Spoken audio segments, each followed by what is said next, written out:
y presentarles al especialista que tenemos con nosotros, Dr. William Grant, a quien aprovecho de agradecer por su disposición para enseñarnos en esta jornada. Antes de comenzar con la presentación del Dr. William Grant, me permito darles la perspectiva de lo que es ILSI. ILSI es el acrónimo para International Life Science Institute o Instituto de Ciencias de la Vida. Somos una ONG científica sin fines de lucro y de carácter mundial. ILSI es una red global de científicos del sector público y privado que trabajan en conjunto en un ambiente neutral bajo los principios más altos y verificables de integridad científica, generando, analizando y comunicando la ciencia necesaria con el fin de mejorar la salud pública y el bienestar, además de proteger el medio ambiente. En todo el mundo, como pueden ver aquí en este mapa, existen más de 15 filiales de ILSI, por ejemplo, ILSI Europa, Norteamérica o Asia, junto con las 5 filiales de habla hispana, todas ubicadas en Latinoamérica. Nuestra filial Sur Andino cubre la zona de Perú, Bolivia y Chile. ILSI es el líder mundial en la creación de asociaciones público-privadas, trabaja en un modelo tripartito para potenciar la sinergia en el trabajo científico de la academia, la industria y los gobiernos. ILSI no realiza ningún tipo de lobby ni de influencias, y entre nuestras actividades destacan la participación, desarrollo y promoción de la investigación científica, la organización de conferencias, charlas o cualquier tipo de actividad que tienda a la discusión y divulgación de la ciencia. Colaboramos con evidencia científica y cooperamos con organismos internacionales y gubernamentales y asociaciones privadas vinculadas a estas materias. Antes de dar paso a la exposición, les aclaro que las opiniones expresadas en esta masterclass o webinar son exclusivamente del Dr. William Grant, nuestro experto científico, y no reflejan las del Instituto Internacional de Ciencias de la Vida, ILSI, y que el presentador también ha tenido total libertad para preparar su conferencia dentro del marco de las políticas obligatorias de nuestra ONG. Bueno, les comento que el Dr. William Grant es físico y doctorado en física de la Universidad de California. Desarrolló su investigación postdoctoral en el Departamento de Física de la Universidad de Berlín. Desde su graduación hasta 1996 se desempeñó como físico, trabajando en el desarrollo de sistemas de láser en distintas instituciones, entre ellas la NASA. Desde entonces al presente se ha dedicado a la investigación en salud, conduciendo estudios ecológicos sobre alimentación, estilos de vida e irradiación solar en el riesgo de padecer cáncer y otras enfermedades crónicas e infecciosas. En 2004 fundó el Centro sin fines de lucro de Luz Solar, Nutrición y Salud, conocido como Sunlight Nutrition and Health Center, que está en San Francisco, California, del cual es actualmente el presidente. En este centro se realiza investigación y docencia en relación a la salud, con especial énfasis en la identificación de factores de riesgos primarios relacionados a la dieta, estilo de vida y radiación ultravioleta. Ha trabajado también para generar evidencia sobre la radiación ultravioleta y la vitamina D y cómo estos reducen el riesgo de desarrollar más de 100 tipos de enfermedades. Ha desarrollado importantes descubrimientos en salud relacionados a la vitamina D y sus efectos en el cáncer y el Alzheimer. Tiene más de 278 publicaciones relacionadas a esta vitamina, con miles de citas en cientos de publicaciones. Bueno, para comenzar ya la presentación, les recuerdo que pueden utilizar el chat de la plataforma para dejar sus preguntas y las revisaremos al finalizar la presentación. También sugiero que si hay algún problema en la transmisión, se mantengan conectados, ya que lo intentaremos resolver lo antes posible. Y bueno, ya lo hemos comentado antes, la presentación está en español, Dr. William Grant va a hablar en inglés. Y bueno, thank you, Dr. William Grant, for your kind participation in our masterclass. I just talked about your resume. We are super thrilled that you're gonna share your knowledge with us. And now thanks for the invitation. Pleased to be here. Thank you.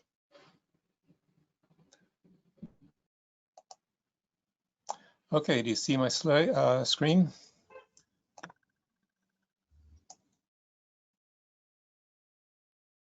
So, yes, Doctor. Pardon? Can you hear me? Yes, we can see your screen. Okay, So I'm going to talk about several aspects of vitamin D and health that I think are more, perhaps among the most important findings. That's for cancer, COVID-19, diabetes mellitus, and the adverse results from involving pregnancy and birth. So I'd like to point out that I received financial support from Biotech Pharmacal, Inc. in Fayetteville, Arkansas, a provider of low-cost vitamin D for investigations. I also collaborate with two vitamin D organizations, grassrootshealth.net and vitamindwiki.com. So first, a quick overview of the physiology of vitamin D. Vitamin D is made from the effective UVB exposure on the skin, converting 7-dehydrocholesterol to pre-vitamin D, and then by thermal reaction to vitamin D. Goes to the liver, where it receives a hydroxyl group and becomes 25-hydroxyvitamin D, which is measured in terms of vitamin D level.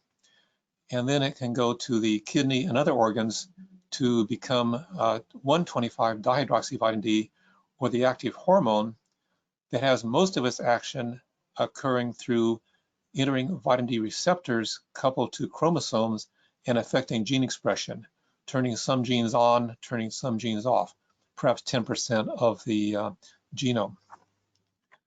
Now let's start with cancer. The evidence regarding vitamin D and reducing risk of cancers comes from several types of studies, each of which has strengths and weaknesses. The first types of studies used to identify the role of vitamin D in cancer were geographical ecological studies of cancer mortality rates with respect to solar UVB doses. Then there are observational studies based on 25-hydroxyvitamin D concentrations and cancer incidence. There are studies regarding the supplementation of vitamin D. It could be open studies, but then there are also randomized controlled trials where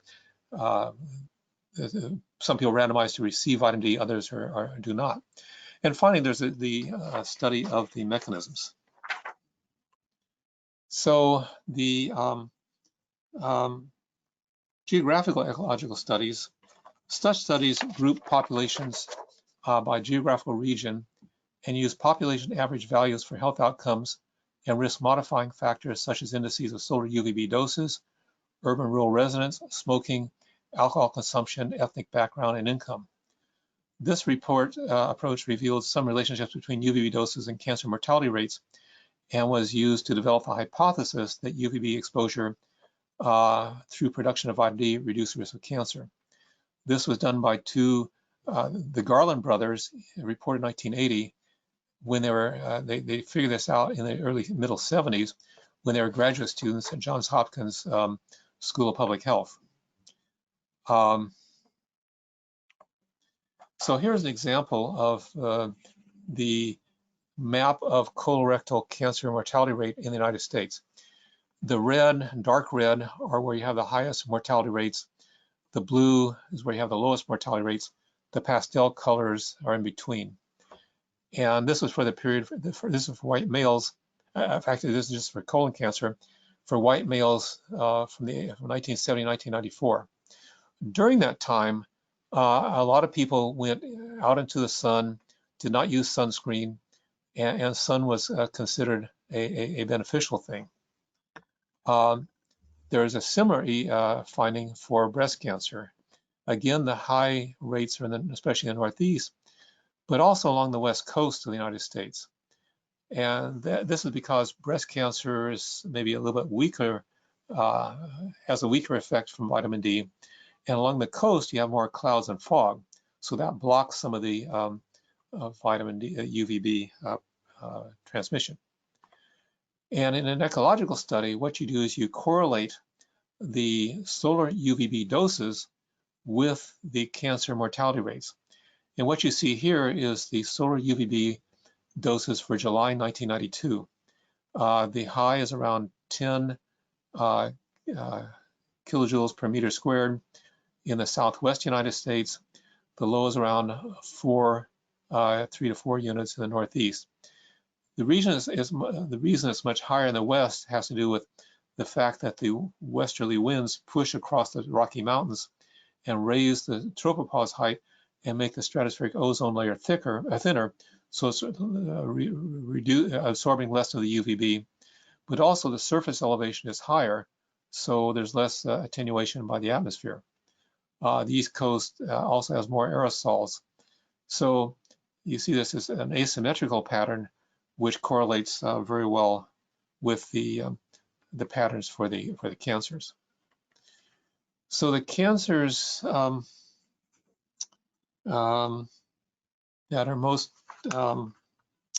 highly correlated with solar UVB doses are from the mid-latitude regions, where there's a large gradient of solar UVB, and where you have a homogeneous population having the same religion, the same diet, and the same lifestyle, and so on. So we have good results from Australia, China, France, Japan, Spain, and the United States. There are about 15 types of cancer that have been found to have mortality rates inversely correlated with solar UVB doses. They include bladder, breast, colon, endometrial, esophagus, gallbladder, leukemia, lung cancer, non-Hodgkin's lymphoma, oral, pancreas, ovary, prostate, rectum, stomach, and vulva. Now, one can also look at observational studies normally based on 25-hydroxyvitamin D measured at time of entrance into a cohort, and then people are followed for 5-10 years or so. And then you can do a meta-analysis looking at how the relationship is with respect to 25-hydroxyvitamin D for average all of the people in all the different studies. So here we see that if you get above 40 nanograms per milliliter or 100 nanomoles per liter, you have about a 40% reduction in developing colorectal cancer compared to those who have less than 5 nanograms per milliliter. The similar thing for breast cancer. This is based on 11 case control studies in which 25-hydroxyvitamin D is measured at the time of breast cancer diagnosis. And the reason that case control studies are better for breast cancer is that breast cancer can develop very rapidly. I mean, we realize that mammography is often recommended every year or two. And we also know that breast cancer has seasonal variations in diagnosis. It's most often diagnosed in spring and fall. It's hypothesized that the reduction in summer is due to vitamin D production, and in winter is due to melatonin.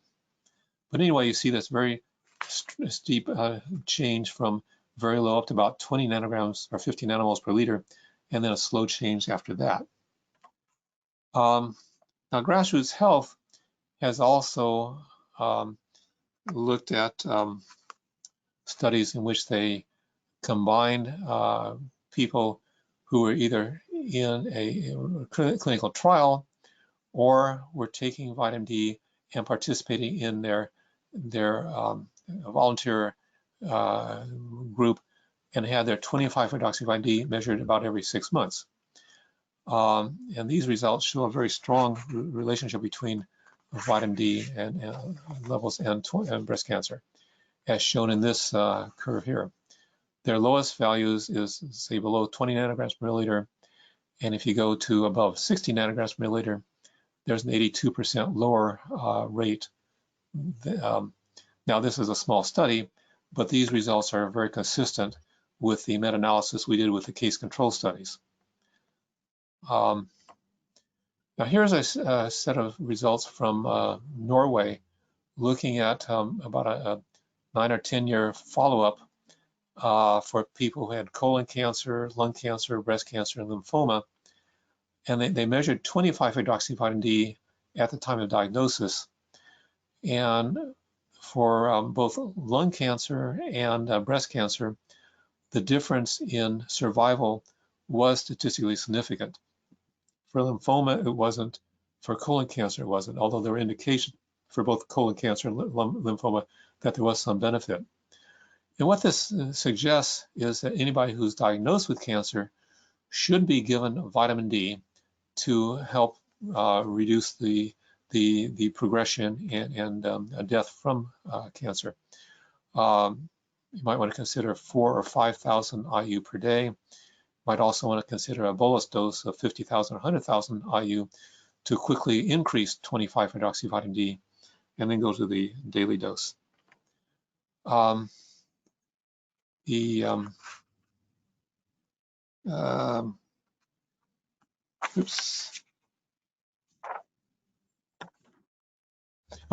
there can also be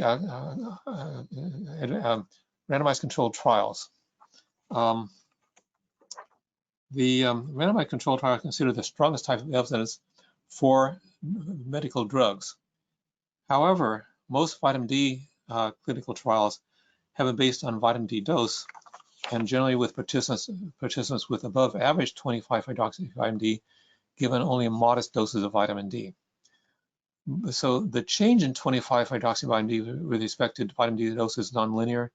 So is the health outcome, as we saw in the previous slides. So many of these clinical trials are destined to failure because of poor design. They should really be based on 25-hydroxyvitamin D. Now here's the largest vitamin D trial to date. It was conducted at Harvard University. They used both vitamin D3 cholecalciferol at 2,000 IU per day or a placebo, but they also used omega-3 fatty acids or not. And they're looking at both cancer and cardiovascular disease outcomes for people above the age of 50, men above the age of 50 and women above the age of 55 in the United States. They had over 25,000 participants, including over 5,000 participants who are African American, during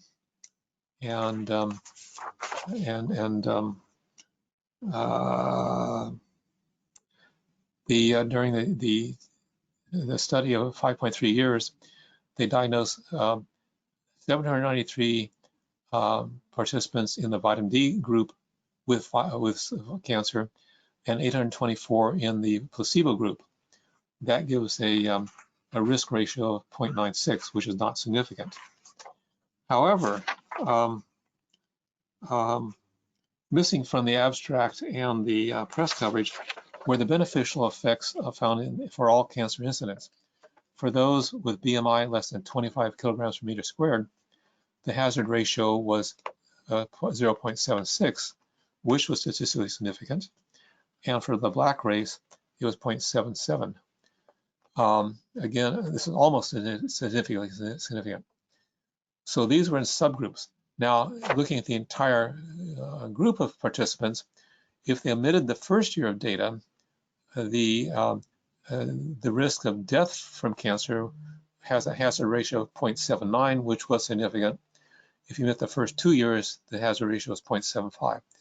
And it's reasonable to omit the first year or two because people entering the trial may have had undiagnosed cancers which progressed during the first year or two of the study.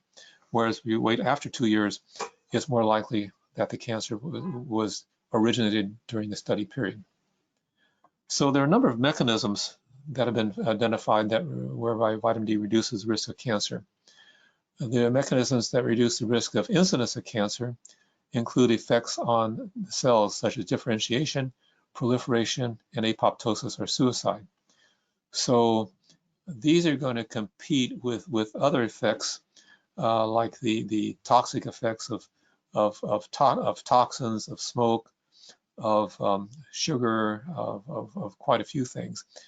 And so maybe these effects are a little bit weaker than some of the other effects, which is why it's not always easy to find that vitamin D reduces the risk of cancer per se. But in terms of progression and metastasis, vitamin D reduces the angiogenesis around tumors, and the angiogenesis is important to bring nutrients to the tumors. It also reduces metastasis by reducing MMP9 concentrations. A tumor by itself is not that hazardous. It's only when the tumor invades the body that it can lead to death. And so what is generally understood is that vitamin D is more effective in reducing risk of cancer death than cancer incidence. Let's turn now to COVID-19, which is engulfing the world as this pandemic. There's mounting evidence that vitamin D can reduce risk of incidence, severity, and death from COVID-19. The first hint was results of randomized controlled trials on acute respiratory tract infections were very positive. Then we have observational studies related to 25-hydroxyvitamin D concentration in COVID outcome. There are observational studies related to vitamin D supplementation, studies of treatment of COVID-19 patients with vitamin D, and the mechanisms. So the basis for thinking that vitamin D might have an effect on COVID-19 was the results from these clinical trials related to acute respiratory tract infections. So a meta-analysis was conducted based on 25 randomized controlled trials with a total of 11,321 participants of all ages. And they looked at the individual participant data, and they found that for all the data, there was an adjusted odds ratio of 0.88, which was significant. Now, but as they looked at subgroups, they found that those who were receiving daily or weekly vitamin D had an adjusted odds ratio of 0.81, again significant, whereas those receiving a large or bolus dose did not have a significant reduction. Among those receiving daily or weekly vitamin D, the protective effects for vitamin D were stronger in individuals with baseline 25-hydroxyvitamin D concentration less than 25 nanomoles per liter, with an adjusted odds ratio of 0.30, compared to those with concentration above 25 hydroxyvitamin D, greater than 25 nanomoles per liter. And this is an open access paper, I believe. So now we have the results of SARS-CoV-2 virus positivity rates.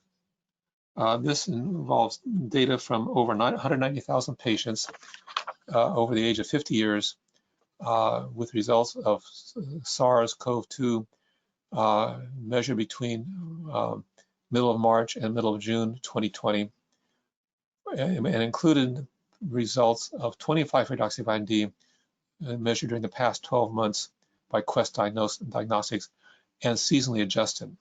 Quest Diagnostics is one of the largest medical diagnostic companies in the country. And this is an open access paper at PLOS1.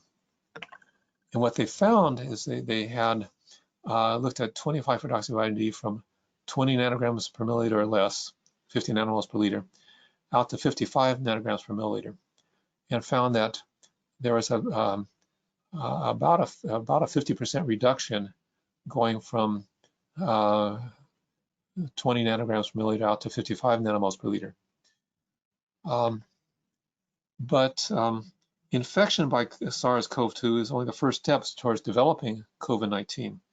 The next step is dysregulated immune response, which is most likely to be severe in older people, but also in people who are obese, people who have comorbid diseases like diabetes and cardiovascular disease and lung disease and diabetes. So turning now to observational studies, there have been over 20 observational studies in various countries looking at 25-hydroxyvitamin D and risk, either risk or severity of COVID-19. Here's just one study from Austria. And what they found is those with mild COVID-19 had values around 65 nanomoles per liter. Those with moderate COVID-19 had around 55 nanomoles per liter, and those with severe COVID-19 around 50 nanomoles per liter. So remember that about half the population has 50 nanomoles per liter or lower. So this means that much of the population has the risk of developing severe COVID-19 if they have other conditions with respect to the immune system. On the other hand, those most likely to die have concentrations below about 10 to 12 nanograms per liter, 20 or 25 nanomoles per liter to 30 nanomoles per liter. This is a study from Germany, which showed that 25% of those with less than 12 nanograms per milliliter died, as opposed to about 2% for those with greater than 12 nanograms per milliliter. Now we do have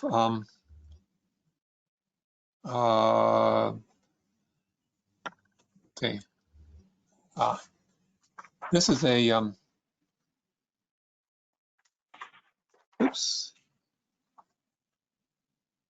This is a study, a very small study in the United States of treating COVID-19 patients with vitamin D2. This involved 4 patients, 2 of whom were Hispanic with a BMI of around 30 kilograms per meter squared, without diabetes or hypertension, and with a baseline 25 hydroxyvitamin D around 20 nanograms per milliliter. They were given 50,000 IU of vitamin D2 for each of 5 days, and that raised their 25 hydroxyvitamin D to around 40 to 50 nanograms per milliliter.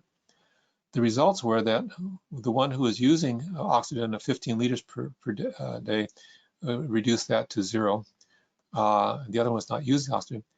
And then one of the pro-inflammatory cytokines, IL-6, that was diminished from 10 and 14 picograms per milliliter to less than 5 picograms per milliliter.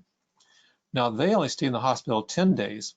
Now, the other 2 Hispanic patients who had diabetes and mellitus and hypertension stayed 13 and 14 days.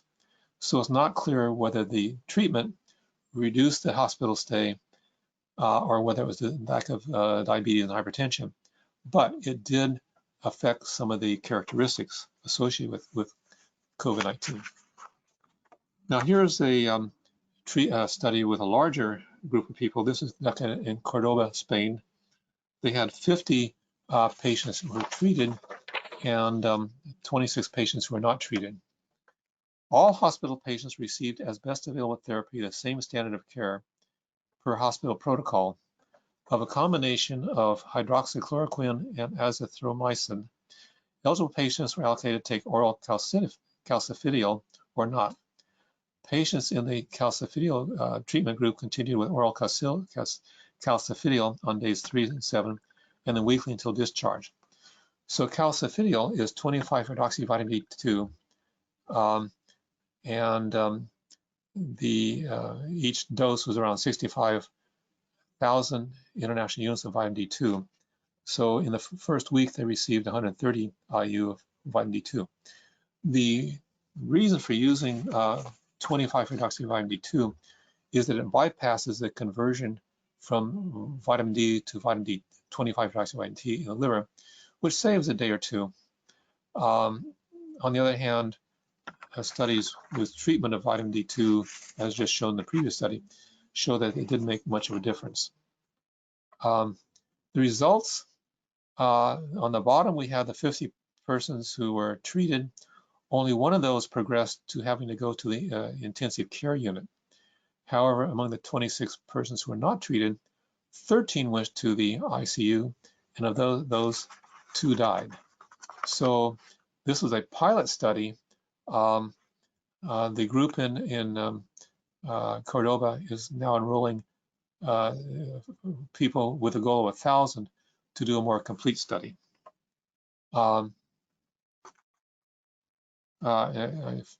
It should be mentioned that the province of Alicante has now recommended vitamin D supplementation as a means of reducing the risk of COVID-19. Now, here's a quasi-experimental study from France. The population was 66 residences in a nursing home in France were with recently diagnosed COVID-19. They were elderly with a mean age of 88 years. The intervention was that 57 had received 80,000 IU of vitamin D the previous month or within 1 week after diagnosis of COVID-19. And the outcome was that during the follow-up of 36 plus minus 17 days, 83% of the supplemented residents survive, contrasted with only 44% of the comparator group. So the adjusted hazard ratio was 0.11, which was highly significant. This is a study conducted by Cedric Enweiler. He's done a similar study on hospital patients treated with COVID-19, finding, again, beneficial results. But it was a quasi-experimental study, as it was not designed in the first place to be a clinical trial. So there are a number of mechanisms that have been proposed to explain how vitamin D reduces the risk of COVID-19. The mechanisms are shown in the green boxes on the right. It increases production of the antimicrobial peptides. It reduces the number of products from the T helper 1, T helper cells. It reduces the inflammatory cytokines and ketokines. It regulates autophagy and macrophages.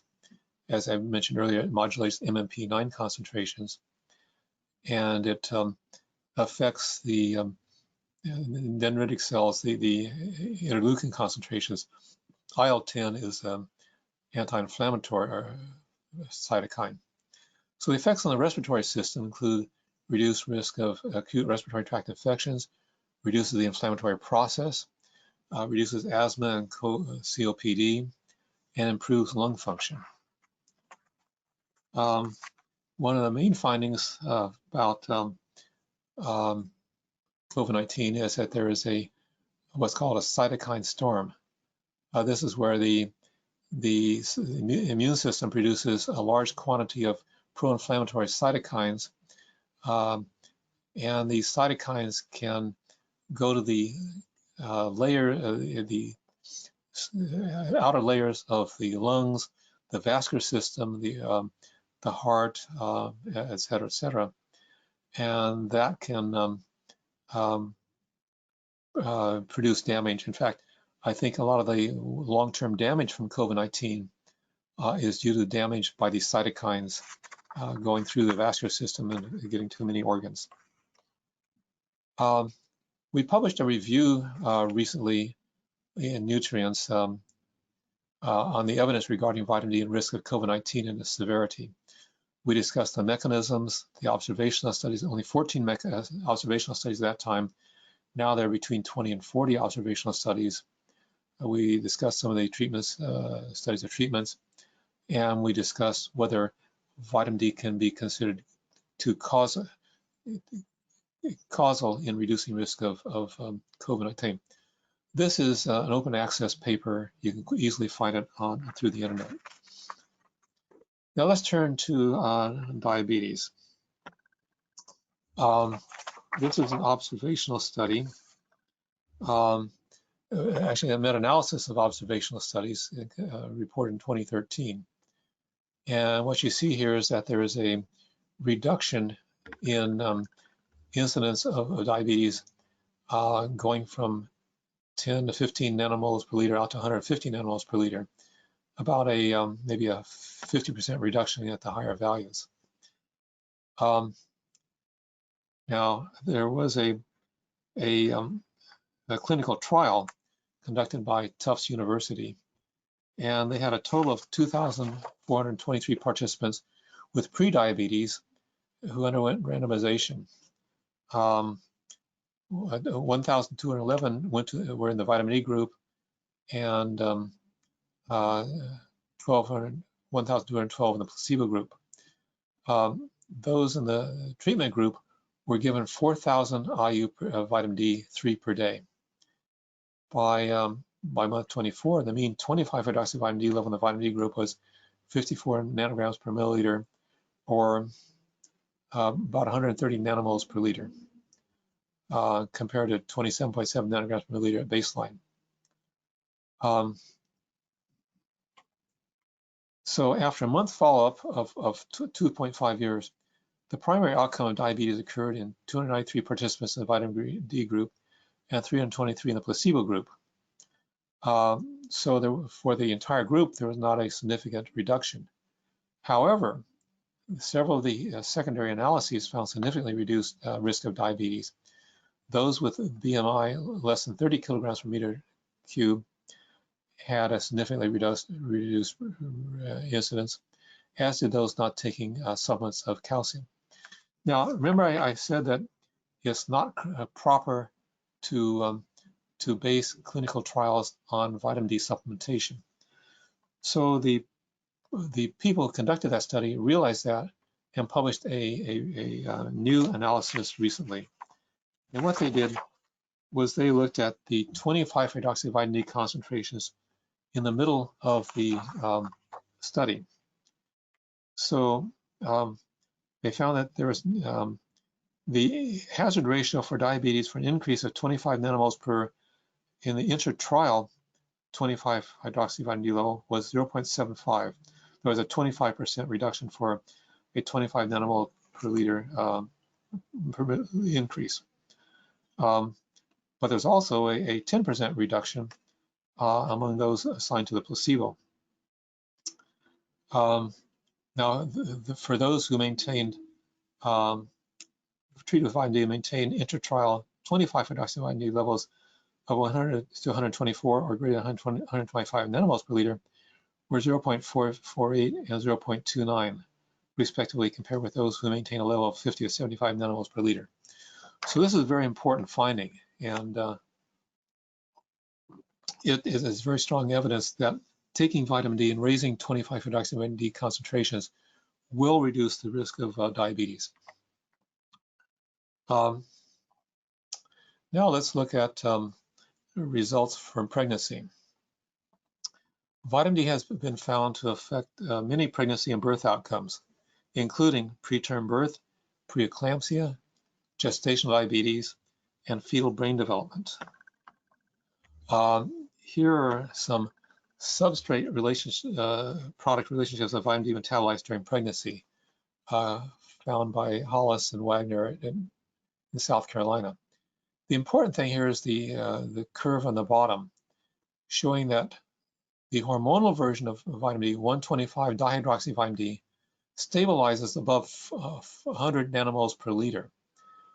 And recall that most of the effects of vitamin D are through the hormonal version of vitamin D going to the vitamin D receptors coupled to chromosomes and affecting gene expression. And that fetal development is very strongly related to gene expression. The genes are telling the cells and the organs how to develop. So this shows that why it's important to give above 100 nanomoles per liter during pregnancy. So here's an example of a result of an open access study conducted by Grassroots Health and the Hollis and Wagner Medical University of South Carolina. So what they did was that they enrolled over 1,000 women in the 12th week of pregnancy, gave them free bottles of 5,000 IU of vitamin D3, and instructed them how to achieve 100 nanomoles per liter. Participants included whites, blacks, and Hispanics, and others. And what you see here is that we have gestational week of birth versus maternal 25-hydroxyvitamin D during gestation. So those who had 5 nanograms per milliliter had tended to have a birth around the 37th week, whereas those who had above 60 had birth around the 38th week or 39th week. And what they found was that there was a 40% reduction in preterm birth for those with above 100 nanomoles per liter compared to less than 20 50 nanomoles per liter. We also have results for pre-eclampsia. These are observational studies. This is for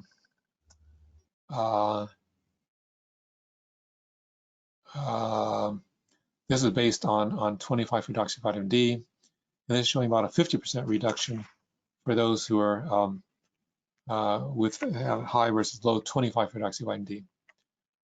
And then on the other hand, this is for preeclampsia versus supplementation, and this is showing about a 34% reduction for those who are supplemented.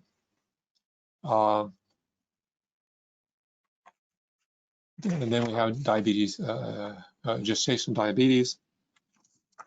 There are 9 cohort studies and 6 nested case studies, including the final analysis with 40,788 participants and 1,848 cases. Considering a linear analysis, each 10 nanomoles per liter increase of circulating 25-hydroxyvitamin D was associated with a 2% lower risk of gestational diabetes. So the highest compared to lowest category of circulating 25-hydroxyvitamin D was associated with a 29% reduction in gestational diabetes. So again, these were significant findings. There's also the benefits of vitamin D on fetal brain development. So vitamin D deficiency during gestation is associated with a reduction in fetal brain development. Has been widely described and correlated with alteration in the production of the brain-derived neurotropic factor. To this regard, many studies highlight that low maternal vitamin D dosage during gestation has been related to a significant greater risk to develop schizophrenia and other severe mental illnesses later in life. Also includes autism and ADHD. Now, it's becoming spring in Chile. It's becoming fall in San Francisco. And the lower curve shows the variations in 25-hydroxyvitamin D as a function of season for several years in the United States. And so the lowest 25-hydroxyvitamin D concentrations are in winter, and that's when COVID is most likely to strike. So since vitamin D fights COVID, it's very important to consider supplementing with vitamin D during the winter period, not only for COVID, but for cancer, diabetes, pregnancy, and birth outcomes. Here are some supplementation guidelines from a result of a conference in Poland a couple of years ago. So the bone-centric guidelines recommend a target 25-hydroxyvitamin D concentration of 50 nanomoles per liter and an age-dependent daily vitamin D dose of 400 to 800 IU per day. The guidelines focused on the pleiotropic effects of vitamin D, recommend a target concentration of 75 nanomoles per liter and age, body weight, disease status, and ethnicity dependent vitamin D doses ranging between 400 and 2,000 IU per day. Actually, we're now thinking 4,000 IU per day is a better goal. The wise and balanced choice of recommendation to follow depends on one's individual health outcome concerns, age, body weight, latitude of residence, dietary and cultural habits, making of the regional or national-wide guidelines more applicable in clinical practice. So I'd like to recommend these websites. These are outstanding vitamin D advocacy and research organizations: Grassroots Health, Nutrient Research Organization, and there's also vitamindwiki.com, run by a dedicated retired engineer in Washington State. One can also find publications at scholar.google.com and PubMed. The advantage of scholar.google.com is it will show you the most highly cited papers first. It will show you those papers that cited those papers, so you can very easily trace down and find, bore down and find papers of interest. So I think that's the end of my prepared comments. Thank you for your attention. Thank you. Thank you very much, Dr. Grant. This was really stunning, like so much information, but really valuable. And I want to thank you for the extra effort because you had your presentation in Spanish and you have to remember everything in English. So thank you very much. And I think your presentation is a proof of this and as a substantial evidence of the importance of vitamin D for humans, and especially in these different cases you mentioned.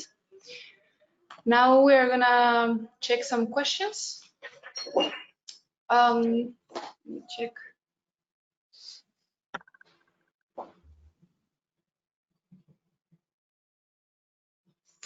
So based on the evidence, especially like all around the world, but at least in Chile, close to 80% of the population has lack of vitamin D. So do you think the check, like the regular tests that are taken to check the health of the people, the vitamin D test should be part of it, or it's because right now it's not part of our regular tests, so you think it should be part? I think the general consensus is that testing is not necessary. You can generally assume that most people are vitamin D deficient and just recommend that they take a good amount of vitamin D, like I say, maybe 50,000, 100,000 IU to start with, and then follow with maybe 4,000 IU per day. I don't know how readily available vitamin D is in Chile, but the cost of vitamin D is much cheaper than the cost of testing. However, if a physician, if somebody is ill, the physician might want to test their 25-hydroxyvitamin D and maybe regulate the dose. But it takes some time for the 25-hydroxyvitamin D level to go up. So you gotta be careful in that. Yeah, actually, our RDA right now it's 800 IU per day. So based on what you said, we should like bring it up. Yeah, what happened was the Institute of Medicine reviewed the evidence on vitamin D in 2009, 2010. At that time, there were no clinical trials on outcomes other than bone health. And so the 800 IU is good for bone health. But now we realize it has all these other benefits. And like I showed in some of these figures, you want to get up to much higher levels in order to have an effect there. It turns out that there are very few adverse effects of vitamin D. You can get up to 250 nanomoles per liter without adverse effects in general. And if you do have some adverse effects, they're easily overcome. Nobody has died from vitamin D supplementation that I'm aware of. Right. And regarding like the supplementation, do you think there's some like the presentation is important if it's sublingual or a dispersion or a capsule? No. One thing we suggest is maybe taking it with the largest meal of the day, so it will stay in the GI tract longer, so it's more likely to be absorbed. But in the United States, they even sell orange juice fortified with vitamin D, so you don't even have to take vitamin D with fat. You can take a powder version, you can take injectable version, you can take one in lipid. It doesn't really matter. The more important thing is the dose and the frequency. It turns out, especially for pregnant women, I think daily dosing is better, daily or perhaps weekly. If you take a large dose, say once a month, your levels are going to fluctuate, go high and low, high and low. And it's also thought that vitamin D has some, well, most of the effect is through the hormonal version, but there could be some effect of vitamin D itself. For example, nursing women should be taking vitamin D daily because the nursing infant needs to get the unprocessed vitamin D so it can process it itself, or else the mother has to give the infant vitamin D directly. That's really interesting. So you also talked in pregnancy for Southern IU recommendation for vitamin D3. I'm done. Yes, I'm sorry, I understand the question. No, I was just checking if that it's like a good recommendation for pregnancy. Oh, yeah, And yeah. at the same time, if it's Yeah. vitamin D2, it would be the same amount or should be more? Well, vitamin D2 is not quite as effective as D3, so I think it might be a little bit higher dose. In the United States, physicians often prescribe D2 because it's in all the pharmacies, but we can also get high-dose vitamin D3 through the internet, and some doctors can prescribe it. What they found in South Carolina was they gave women 4,000 to 6,000 IU per day during pregnancy, had no adverse effects on calcium levels, no adverse effects on hypercalcemia, only beneficial effects. Okay, thank you. So there's another question. Here in Chile, it's allowed to fortify with only 40% of the daily dose recommended, which is the 800 IU. In micrograms, it's 5 micrograms. So this means it can only be fortified with 2 micrograms per portion. Do you know why we have this limit? Yes, it's because of concern that you have other sources of vitamin D, including sunlight and supplements and food like meat and fish and so on. And they were concerned about overloading, but that should not be a concern. I mean, they ought to reevaluate the recommended dose. And I don't know if you have grains fortified bread and so on, but some countries are experimenting with fortifying bread with vitamin D. I'm gonna translate the question and the answer. Okay. I just forgot. Bueno, la pregunta que acabo de hacer es que si la fortificación, o sea, perdón, que la recomendación diaria de la fortificación en Chile es máximo un 40%, lo que implicaría que solo se puede fortificar con 2 microgramos por porción diariamente. Y la pregunta es, ¿por qué existe este límite? Y el doctor William Grant nos comenta que probablemente es porque se deba generar una actualización en estas regulaciones. Por otro lado, las preguntas previas tenían que ver con el RDA que existe actualmente o el que utilizamos en Chile, que es de 800 unidades internacionales, pero por la evidencia que se mostró en la presentación y lo que nos ha comentado el doctor Grant, se han hecho estudios en mujeres embarazadas, en diabetes, en población sana, donde con 4.000 a 5.000 unidades internacionales diarias no se ven efectos adversos en términos óseos y sí se ven los beneficios que se han señalado en la presentación sobre la vitamina D. No sé si tenemos... Solo para complementar respuesta sobre la fortificación, además se debe a que hay otras fuentes de vitamina D, como la luz solar, las carnes, pescado. Gracias. I take notes on the causal effects with COVID-19, and I was wondering if the relationship was depending on the 25-hydroxy the level on the blood or the supplementation. Acabo de preguntar si la relación que existe o la relación causal que se vio entre el COVID-19 y el consumo de vitamina D se analizó respecto de los niveles en sangre o de el consumo a través de la suplementación. Well, it's the 25-hydroxyvitamin D level that affects the outcome. Okay. Thank you. I think we have no more questions. Creo que no tenemos más preguntas.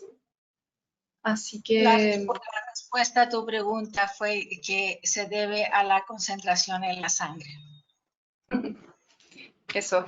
Sorry, I just... Cristi, ¿sí puedes proyectar mi pantalla?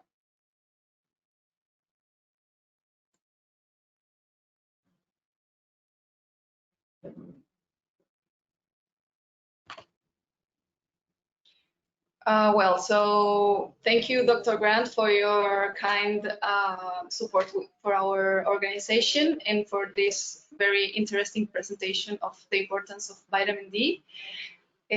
Y los quiero dejar a todos invitados a nuestras próximas actividades. Mañana a las 7 de la tarde tenemos el lanzamiento del libro de uno de nuestros socios académicos científicos, el doctor Rodrigo Valenzuela. Es un libro de lácteos, nutrición y salud.